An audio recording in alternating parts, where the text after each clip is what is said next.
দয়া করে ভিডিওটা স্কিপ করবেন না, ভিডিওটা লাস্ট পর্যন্ত দেখুন। বাঙালিদেরকে যেসব পরিযায়ী বন্ধুরা আছে তাদেরকে যে নির্যাতন করা হচ্ছে, সেই জন্য আমাদের সরকার, পশ্চিমবঙ্গ সরকার একটা প্রকল্প স্কিম বার করেছে, হেল্পলাইন বার করেছে। এই বক্তব্যটা শুনুন এবং প্রত্যেক বাঙালি বন্ধুদেরকে, প্রত্যেক পরিযায়ী শ্রমিকদের কাছে এই ভিডিওটা শেয়ার করে পৌঁছে দিন, যাতে আমাদের কোনো সমস্যা না হয়। সেই জন্য ভাই একটু হেল্প করুন এবং অন্যদেরকে পাঠিয়ে দিন। হেল্পলাইন নম্বরটা সকলে মোবাইলে নোট করে রাখবা।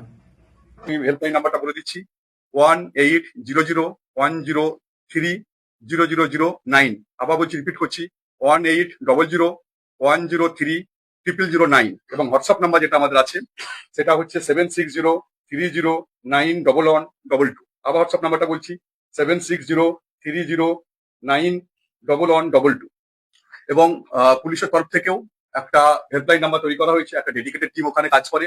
যখনই কোনো ইনসিডেন্ট যখন ঘটে, আমাদের দপ্তর থেকে আরম্ভ করে, এবং আমাদের একটা দিল্লিতেও একটা নোডাল অফিসার আছে, এবং যিনার কাজ হচ্ছে বিভিন্ন স্টেটে যখন যে কোনো বাংলাভাষী যে কোনো মানুষ যখন অত্যাচারিত হয়, তখন উনি বিভিন্ন স্টেটের সাথে কথা বলে সেই কারণটা জানার চেষ্টা করে এবং আমরা প্রবলেম সলভ করার চেষ্টা করি।